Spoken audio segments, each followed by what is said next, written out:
விகடனின் super hit நாவல்கள், தொடர்கள், கதைகள் எல்லாம் இப்ப ஆடியோ புத்தகங்களாக இப்பவே விகடன் ஆப்பை டவுன்லோட் செய்யுங்க. விகடன் பிளேய இலவசமாக என்ஜாய் பண்ணுங்க. வேக வேகமாக சாப்பிட்றதுனால ஆயுள் குறையும்னு சொல்கிறாங்க. இது உண்மையா டாக்டர்? திரவமும் திடப்பொருட்களும் போகும்பொழுது மூச்சு குழாயை அடைச்சிக்கணும். நம்ம ட்ராவல்லே சாப்பிட்றது, நின்றுட்டே சாப்பிட்றது, சாப்பிட்டு ஓடிடுறது, இல்லை ஃபோன் பேசிட்டு சாப்பிட்றது ரொம்ப தப்பு. எது கழிச்சிட்டு வருது இல்லை, அது என்ன காரணம்? அது ஆமாம், நீங்கள் அதிகமாக சாப்பிட்டா மட்டும் எது கழியணும்னு கிடையாது. அந்த உணவு குழாய் வந்து ஒரு பொருளை கடையில் வாங்குறீங்கன்னு வச்சுக்கோங்க, அது உணவு கிடையாது. நம்ம மது அருந்துறது, புகைப்பிடிக்கிறது, உடல் எடை கூடுறது, நிறைய கொழுப்பு இருந்ததுன்னா. டாக்டரோட நேயர்களுக்கு வணக்கம். நான் உங்கள் கார்த்திகேயன். இன்னைக்கு இந்த எபிசோட்ல நம்ம கூட இணைஞ்சிருக்கிறது யாருன்னு பாத்தீங்க அப்படின்னா, செரிமான துறையில நீண்ட அனுபவம் கொண்ட டாக்டர் பாசுமணி சார் தான் இருக்காரு. அவருக்கு இன்னொரு பேரும் இருக்கு, வைரல் டாக்டர் பாசுமணி சார். வணக்கம் டாக்டர். வணக்கம் கார்த்திக், எப்படி இருக்கீங்க? நல்லா இருக்கேன். என் பையன் பேரும் கார்த்திக் தான். Super doctor. நவரச நாயகன் கார்த்திக். ரொம்ப அது மாதிரி ரொம்ப சாமிங்கா இருக்கீங்க. காலையிலேயே ரொம்ப உற்சாகமா இருக்கீங்க டாக்டர். ஆனா இந்த ஃபாஸ்ட் ஃபார்வர்ட் வாழ்க்கையில எல்லாரும் நிக்க கூட நேரம் வேக வேகமா ஓடிட்டு இருக்காங்க. அதுல சாப்பிட்றதுல ரொம்ப வேக வேகமா சாப்பிட்றத நம்ம பார்க்குறோம். ஸோ வேக வேகமா சாப்பிட்றதுனால ஆயுள் குறையும்னு சொல்றாங்க. இது உண்மையா டாக்டர்? வேகம் சீக்கிரமா சாதிக்கணும். 30 வயசுல ஃப்ளாட் வாங்கிடணும், லைஃப் செட்டில் ஆகிடணும், ஃபினான்ஷியல் ஃப்ரீடம். ஸோ அந்த மாதிரி ஓடிட்டு இருக்கும்போது எக்ஸசைஸ் பண்ண நேரம் இல்லைன்றாங்க, ஜிம் போக நேரம்ன்றாங்க. ஸோ பட் சாப்பிட்றதுக்கு நேரம் இல்லைன்றது ரொம்ப இது ட்ராவல்லே சாப்பிட்றது, நின்றுட்டே சாப்பிட்றது, சாப்பிட்டு ஓடிடுறது அப்படின்னு. நம்ம கலாச்சாரத்தில் இன்னும் கூட சில பேர் பஃபே விரும்ப மாட்டாங்க. அது என்ன பந்தியில் உட்காந்து சாப்பிடாம நின்றுட்டு சாப்பிட்றது. ஸோ அப்போ நிதானமாக சாப்பிட்றதுன்றது 3-4 விஷயத்துக்கு ரொம்ப முக்கியம். ஒன்று, மற்ற கவனம் சேதரும் போது அவசரமாக சாப்பிடும்போது புரைக்கேறுறது ஒரு சிக்கல் இருக்கு. சாப்பாடும் தண்ணியும் போகிற வழியும் நம்ம உயிர் வாழ ஆதாரமான காற்று போகிற வழியும் பக்கத்தில் தான் இருக்கு. சரி, 1 இன்ச்சு கூட டிஃப்ரென்ஸ் இல்லை. ஸோ ரொம்ப சிக்கலான அந்த அசோக் பில்லர் சிக்னல் மாதிரி ஒரு சிக்கலான ஒரு இடம் அது. மூக்கிலேருந்து போகிற காற்று வந்து தொண்டைக்குள்ளே முன்பக்கமாக வரணும். அதுக்கு கீழே வயிற்றுக்குள்ளேருந்து வாய்க்குள்ளேருந்து போகிற சாப்பாடும் திரவங்களும் தொண்டைக்கு பின்பக்கம் போகணும். நீங்கள் யோசிச்சு பாருங்க, மேலே போகிறது ஃப்ரண்ட்ல வரணும், கீழே போகிறது தாண்டி பின்னாடி போகணும். அப்போது திரவமும் திடப்பொருட்களும் போகும்பொழுது மூச்சு குழாயை அடைச்சிக்கணும் நம்ம. ஏன்னா ஒரு துளியோ இல்லை ஒரு பருக்கையோ போச்சுன்னாக்கா குறைக்கேறி சிக்கலில் கஷ்டப்படுறவங்க நீங்கள் பார்த்துருக்கலாம். இப்போ அப்படி ஒரு சிக்கலான காரியத்தை வந்து கவனமாக சாப்பிடணுன்றதுக்காக தான் அவ்வளோ சிக்கலாக வச்சுருக்காங்க. நீங்கள் வேற எதையோ நினச்சிக்கிட்டு, இப்போ உதாரணத்துக்கு டெலிவிஷன் பார்க்கறது, இல்லை வந்து பேப்பர் படிக்கிறது, இல்லை ஃபோன் பேசிட்டு சாப்பிட்றது ரொம்ப தப்பு.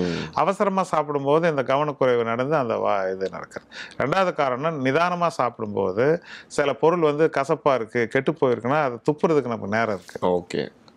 அவசரப்பட்டு முழுங்கிட்டிங்கன்னா அந்த பாய்சன் உள்ளே போயிடும். உள்ளே போன பிறகு அது வாமிட்டிங் இல்லை டயரியா அப்படி தான் வெளியே வர முடியும். அதனால் வந்து மூக்கில் இருக்கிற வாசனையும் நாக்கில் கொடுக்குற சுவையும் வந்து ஒரு பொருள் நமக்கு வந்து உகந்ததா இல்லையான்னு இயற்கை கொடுத்த வரப்பிரசாதம், ஒரு சென்சார்ஷிப். அதையும் நம்ம வந்து பைபாஸ் பண்ணுறோம்.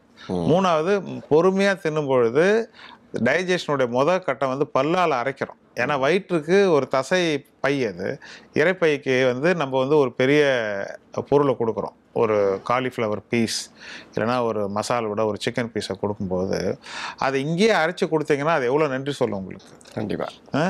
ஏன்னா உங்கள் வேலையை செய்யாமல் என் டேபிளுக்கு எல்லாத்தையும் அனுப்பிச்சிட்டேன் அப்படின்ற மாதிரி செகண்ட் பர்சன் வந்து வேற ஒரு லெவல் ஆஃப் ப்ராசஸ்டு ஒர்க்கை எதிர்பார்க்குறாங்க. அந்த ஒர்க்கை ராவாக செகண்ட் ஒர்க்கருக்கு அனுப்பலாமா? ஒர்க் எத்திக்ஸ் அது. பல்லுக்கும் வாய்க்கும் கொடுக்கறது. இந்த உலகத்திலே உடம்புலேயே ரொம்ப வலுவான தசை வந்து தாடை தான். தாடையில் நீங்கள் கடிச்சிட்டிங்கன்னா ஒரு விரலை எடுக்க முடியாது. அப்படிப்பட்ட தாடை எதுக்கு கொடுத்துருக்காங்கன்னா, இங்கே கடினமான பொருளை இதை பயன்படுத்தி அரைங்க. இந்த உடம்புல தேயாத ஒரு பொருள் வந்து டென்டின். அப்போ தேயாத பல்லும் கடுமையான தசையும் வந்து கொடுத்த தாடையும் கொடுத்த இயற்கை வந்து என்ன சொல்லுதுன்னா, முக்கியமான கடுமையான வேலை நீ செய்யி, உனக்கு அடுத்து மென்மையாக நான் படைச்ச இறைப்பைக்கு கொடுக்காத அப்படின்னு சொல்லுது. அப்போ வந்து ஒர்க் ஷர்க்கிங்னு பேர். அப்படியே முழுங்குறதுன்றது நீங்கள் வந்து ஆக்சுவலாக ரொம்ப அநியாயம் பண்ணுறீங்க.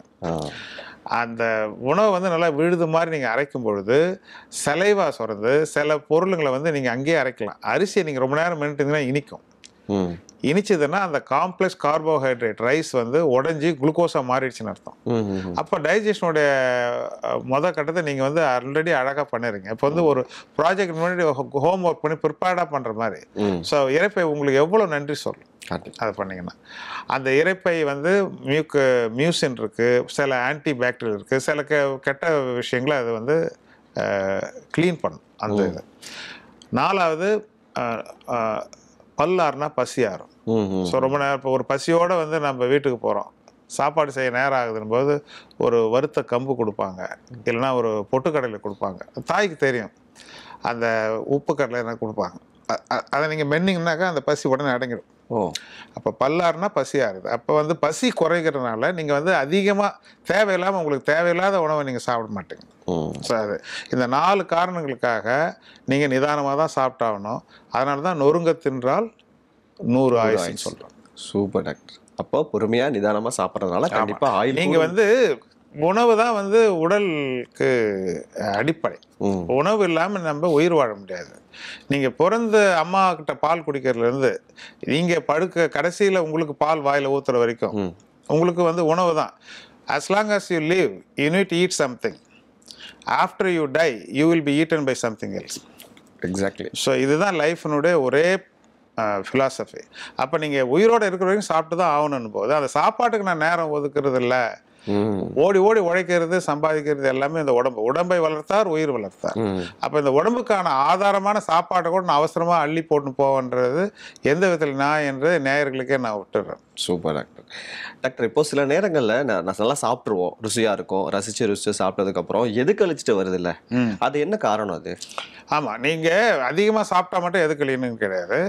அந்த உணவு குழாய் வந்து ஒரு தொண்டை முடிச்சிலிருந்து 20 சென்டிமீட்டர் போகுது அந்த நெஞ்சகத்தில். அது வந்து இரைப்பையா மாறும்போது அந்த இடத்துல வந்து இன்னொரு முடிச்சு இருக்கு, ஸ்பிங்டர். அந்த ஸ்பிங்டர் வந்து நம்ம நினைக்கிற மாதிரி ஒரு நட் அண்ட் போல்ட் மாதிரி ஒரு வெல் டிஃபைன்டு ஸ்ட்ரக்சர் கிடையாது. அது ஒரு ஃபினாமினன், அது வந்து ஒரு செயல். அந்த செயலை வந்து இந்த pressure between the chest and the abdomen. இப்போ நெஞ்சகத்துக்கு ஒரு தனி அழுத்தம் இருக்குது, வயிற்றுக்கு தனி அழுத்தம் இருக்குது, அப்புறம் நடுவில் வந்து ஒரு பந்தல் இருக்குது. விதானம்னா பந்தல், உதரம்னா வயிறு. ஸோ ஒரே வயிற்றுல பிறந்தா சக உதரன், சகோதரன், சகோதரி. வயிறு பெருசாக இருந்தால் அவங்க பேர் மகோதரன்.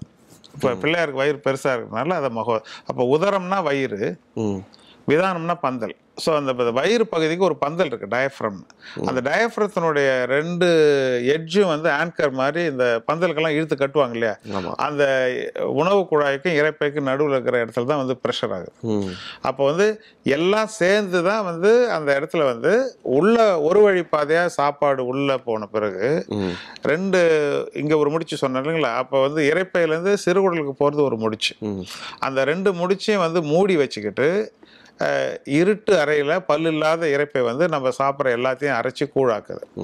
அது பணியை செய்யும் பொழுது ஓவராக இருந்தால் அதுக்கு இடம் இருக்காது. ஒரு ப்ரெஷர் குக்கரில் நிறையா போட்டு நீங்கள் அரைச்சிங்கன்னா சிந்த தான் செய்யும். அது மாதிரி இந்த ஸ்பிங்டர், இந்த லோயர் ஈசோஃபியல் ஸ்பிங்டர், அந்த முடிச்சு வந்து பலவீனமாக இருக்கிறதுக்கு நம்ம மது அருந்துறது, புகைப்பிடிக்கிறது, உடல் எடை கூடுறது, நிறைய கொழுப்பு இருந்ததுன்னா, அதே மாதிரி நம்ம சூட் கேஸில் நிறையா வச்சா என்ன பண்ண பிதுங்க தானே செய்யும். அதனால் தொப்பை, உடல் கொழுப்பு, வயிற்று கொழுப்பு அதிகமாக இருக்கிறது, அப்புறம் சாப்பிட்டுட்டு வந்து எந்த விதமான வேலையும் செய்யாமல் வந்து ஒரு செடன்ட்ரி லைஃப் ஸ்டைலில் சரி நான் சொல்லுவாங்களே சரிக்குன்னா கொஞ்சம் நடந்துட்டு வாங்குவாங்க. ஆமாம். ஸோ பாட்டிக்கு இங்கே சொன்னதில் அர்த்தம் இருக்குது. அப்போ வந்து ஆக்டிவிட்டி இல்லாதப்போ ஸ்டமக்கினுடைய ஆக்டிவிட்டியும் குறைஞ்சிருது. ஸோ இப்போ ஸ்ட்ரெஸ்ஸு, ரொம்ப ஸ்ட்ரெஸ்ஸில் இருக்கலாம், வயிறு வேலை செய்யாது, தூக்கம் கெட்டால் வேலை செய்யாது. அப்புறம் நிறைய தேவையில்லாத மாத்திரைகள் சாப்பிட்றது. இப்போ பெயின் கில்லர் எதுக்கு எடுத்தாலும் நான் மாத்திரை சாப்பிட்றேன், ஆன்டிபயோட்டிக் சாப்பிட்றேன். பட் தேவையுள்ள மாத்திரைகள், ஆஸ்மாக்கு எடுக்கிறது, பிளட் ப்ரெஷருக்கு எடுக்கிறது, சுகருக்கு எடுக்கிறது, பல மாத்திரைகள் வந்து வயிற்றுக்கும் உணவு குழாய்க்கும் நடுவில் இருக்கிற அந்த சுமூகமான ஒரு வழி உறவை இருவழி உறவாக மாற்றி விட்டுடும். அப்போ வந்து ஒன் வேல வந்து 2 வே டிராஃபிக் தான் நீங்கள் சொல்கிற எதுக்கழித்தல். எதுக்கழிக்கிறது அந்த பொருளே வெளியே வர்றது. நெஞ்செரிச்சலுங்கிறது அந்த பொருள் வெளியே வர்றதுனால ஏற்படக்கூடிய உணர்வு. வர்ற பொருள் வந்து அமிலமாவோ வேற பொருளோ வந்தாக்கா அந்த உணவு குழாய் வந்து எரியிற மாதிரி இருக்கும். இந்த நெஞ்சு இருக்கிறதுனால அது வந்து ஆங்கிலத்துக்குள்ள ஹார்ட் பேர்ன் அப்படின்னு சொல்லுவாங்க. It's not heart, it's oesophagus or the food pipe or உணவு குழாய்னு தமிழில் சொல்லலாம். அந்த உணவு குழாயில் அமிலமோ மற்ற பொருள்களோ வரும்பொழுது ஏறிடுது. சில பேருக்கு வந்து மின்ட், இப்போ புதினா நல்ல பொருள் தான், பட் சில பேருக்கு அது சாப்பிட்டா வரும். சில பேருக்கு வந்து ஃப்ரைடு ஃபுட்டு, சில பேருக்கு ஆயில்டு ஃபுட்டு. சில பொருளுங்க 3 மணி நேரம் 4 மணி நேரம் வயிற்றுலேருந்து போகாது, செரிமானம் ஆகுது. நீங்கள் பிரியாணி சாப்பிட்டீங்கன்னா 5 மணி நேரம் கழிச்சு கூட ஏப்பத்தில் பிரியாணி வரும். அப்போ அதே கஞ்சி குடிச்சிங்க, இட்லி சாப்பிட்டீங்கன்னா 2 மணி நேரத்தில் செரிச்சிடும். அப்போ செரிக்க நேரம் எடுத்துக்கிற பொருளுங்க இந்த கொழுப்பு, அந்த இதை வந்து ஃபிஷி ட்ரிங்க்ஸை நம்ம மறந்துடக்கூடாது. சோடா, அந்த பானங்கள், அப்புறம் அந்த மாதிரி வந்து ஃப்ரைடு ஃபுட்டுங்களில் என்னென்னமோ ப்ரிசர்வேட்டிவ் இருக்குது. நீங்கள் வந்து ஒரு சிப்ஸு இல்லை ஏதாவது நீங்கள் வந்து ஒரு பொருளை கடையில் வாங்குறீங்கன்னு வச்சுக்கோங்க, அது உணவு கிடையாது. உணவுன்றது ஃபார்மர் ப்ரொடியூஸ் பண்ணுறது. அதை நம்ம வந்து அவிக்கலாம், பொரிக்கலாம், நசுக்கலாம். ஆனால் ப்ராசஸ்ட் வந்து it become a product, it's not food. நீங்கள் ஏதோ ஒரு செயற்கையான ஒரு பொருளை தான் சாப்பிட்றீங்க. ஒரு சிப்ஸை வந்து 400 டிகிரியில் போட்டு அழுத்தி அதில் இருக்கிற எல்லா இதையும் உறிஞ்சிட்டு ப்ரோட்டீனை எடுத்துட்டு மற்ற நார் சத்தெல்லாம் எடுத்துட்டு அப்புறம் அந்த காற்று இல்லாமல் நைட்ரஜனை வச்சு அடைச்சி ஃப்ரெஷ்ஷாக நீங்கள் இருக்கணும். அதை எடுக்கும்போது கடிக்கும்போது கரகரன்னு சத்தம் வரணும் காதுக்கு அப்படின்ற செயற்கையாக தயாரிக்கப்பட்ட அந்த மாதிரி பொருளுங்கள்லாம் வந்து கண்டிப்பாக இயற்கைக்கு எதிரான அந்த இருவழி பயணத்தை சுலபமாக்கிடும். அதுதான் நெஞ்செரிச்சல். சாப்பிட்டோன்னே படுத்தாலும் கஷ்டம். ஒரு 2 மணி நேரம் 3 மணி நேரம் வந்து டைம் கொடுத்தீங்கன்னா இயற்கையான வேலையை முடிச்சுக்கும். நான் 10 மணிக்கு சாப்பிட்றேன், 10:30 நான் போய் படுக்கிறேன். இல்லை 8 மணிக்கு சாப்பிட்டாலும் 10 மணிக்கு படுக்க போகும், மறுபடியும் நான் ஒரு பால் குடிக்கிறேன், மறுபடியும் போய் ஒரு கிச்சனுக்குள்ளே போய் முந்திரி பருப்பு டப்பாவெல்லாம் காலி பண்ணிடுறேன் அப்படின்னு அந்த பழக்கம்லாம் இருந்ததுன்னா நீங்கள் வந்து முற்பகல் செய்யும் பிற்பகல் விளையுன்ற மாதிரி 10 மணிக்கு நீங்கள் முதிர் பருப்பு சொன்னால் 12 மணிக்கு நெஞ்செரிச்சல் தான் வரும். அப்போ நீங்கள் தூங்குறதுக்கு முன்னாடி எவ்வளோ மணி நேரத்துக்கு முன்னாடி சாப்பிடணும் நீங்கள் சொல்லுங்கள்? நல்ல அழகான கேள்வி. அதான் இரைப்பை வந்து சாதாரணமாக 2-3 மணி நேரத்தில் அரைச்சிடும். விகடனின் சூப்பர் ஹிட் நாவல்கள், தொடர்கள், கதைகள் எல்லாம் இப்ப ஆடியோ புத்தகங்களாக இப்பவே விகடன் ஆப்பை டவுன்லோட் செய்யுங்க. விகடன் பிளேயை இலவசமாக என்ஜாய் பண்ணுங்க.